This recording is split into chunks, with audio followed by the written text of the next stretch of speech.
ताकत के जरिए अमन। ईरान के साथ मुज़ाकरात के दौरान अमरीकी फौजी ताकत का मुजाहरा देखने को मिल रहा है। अमरीकी फौज के मुताबिक तैयारा बरदार बहरी जहाज अब्राहम लिंकन ने फौजी सप्लाई बहरी जहाज़ों के हमरा बहिरे अरब में सफ़र किया है।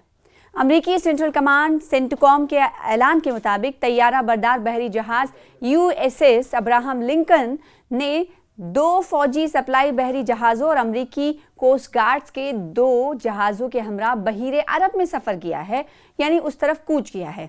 हफ्ते के रोज़ सोशल मीडिया प्लेटफॉर्म एक्स पर सेंट्रल कमांड ने मजीद बताया कि नक्ल हरकत तैयारा बरदार जहाज़ के फ़िज़ाई विंग के तैयारों की परवाज़ों के साथ की गई और ये मुश्तरका बहरी सफ़र ऑपरेशनल तैयारियों के मुजाहरे का हिस्सा था।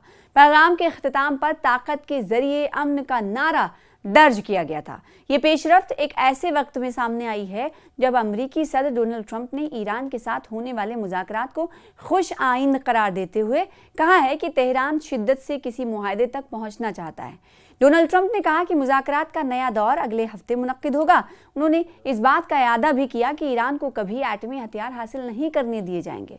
साथ ही उन्होंने इशारा दिया कि एक बड़ा बेड़ा मशरिक़ वस्ता की जानिब बढ़ रहा है। अमरीकी मीडिया ने अपने ज़राए के हवाले से बताया कि मस्कत में वाशिंगटन और तेहरान के दरमियान होने वाले मुज़ाकरात बराह रास्त थे, जो जून 2025 में ईरान की एटमी तंसीबात पर अमरीकी बमबारी के बाद उस नौयत की पहली मुलाकात थी। वेबसाइट एक्सियोस ने एक ज़राए के हवाले से बताया है कि अमरीकी मंदुबीन स्टीव विटकॉफ और जेरेड किश्नर ने मस्कत मुज़ाकरात के दौरान ईरानी वज़ीर ख़ारजा से मुलाकात की। इसी तरह एक और न्यूज़ एजेंसी के ज़रिए तस्दीक हुआ कि सल्तनत ओमान में ईरान और अमेरिका के हुकाम के दरमियान होने वाले मुज़ाकरात आमने सामने थे। अमरीकी नेटवर्क ने बताया कि ईरानी हुकाम के मुताबिक ये बातचीत 8 घंटे तक जारी रही। दूसरी जानिब ईरानी वज़ीर ख़ारजा अब्बास अराग़ची ने इन मुज़ाकरात को मुस्बत करार देते हुए कहा कि वाशिंगटन और तेहरान के दरमियान एतमाद बहाल होना शुरू हो गया है। इनके मुताबिक जुमे के मुज़ाकरात ईरानी एटमी प्रोग्राम से मुतालिक किसी मुफाहमत की बुनियाद बन सकते हैं। इसी दौरान एक और ज़राए की रिपोर्ट आई कि ईरान ने बैलिस्टिक मिसाइल्स की तंसीबात की मरम्मत कर ली है और इन एटमी तंसीबात में भी महदूद मरम्मती काम किया है, जो गुज़िश्ता साल अमरीकी और इसराइली हमलों में मुतासिर हुई थी। अखबार की जानिब से सैटेलाइट तस्वीर के तज्ज़िये से ज़ाहिर होता है कि गुज़िश्ता महीनों में मिसाइल साजी और लॉन्चिंग के दर्जनों मकामात पर मरम्मती काम किया गया, जबकि इंटेलिजेंस जायज़ों के मुताबिक जून के हमलों के बाद से बैलिस्टिक मिसाइल्स प्रोग्राम को काफ़ी हद तक दोबारा बहाल कर लिया गया है।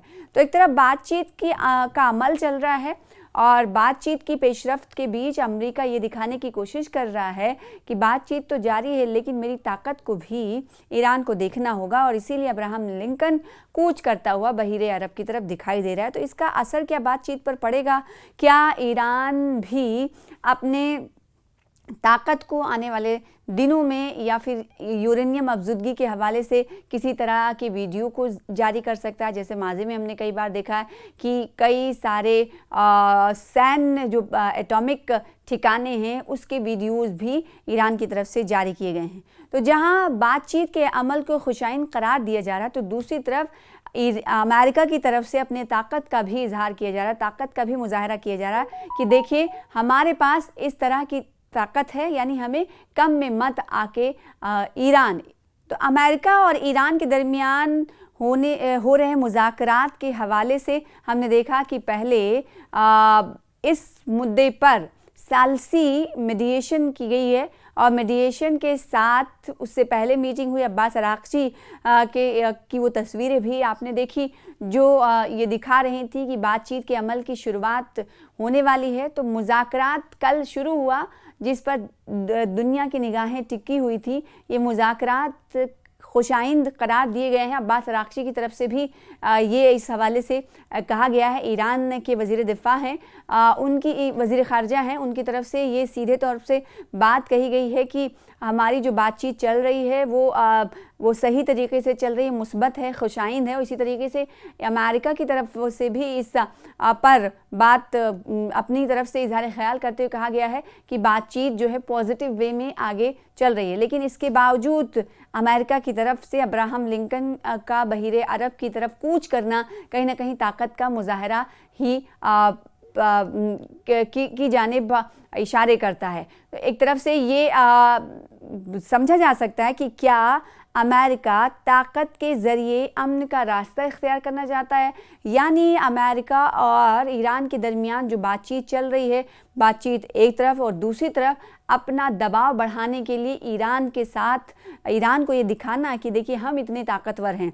तो दूसरी तरफ सीधे तौर पर दो टूक अंदाज में ईरान की जानिब से कहा गया है कि बातचीत एक तरफ और दूसरी तरफ हम यूरेनियम अफजूदगी को लेकर एटॉमिक अफजूदगी को लेकर जो बात है, यूरेनियम अफजूदगी को लेकर उस पर बात वो नहीं करना चाहता है। लेकिन हमने देखा कि अमेरिका की तरफ से कहा गया था कि इस मुज़ाकरात में, इस बातचीत में इस मुद्दे को भी हम टच करेंगे, यानी इस पर भी बात करेंगे।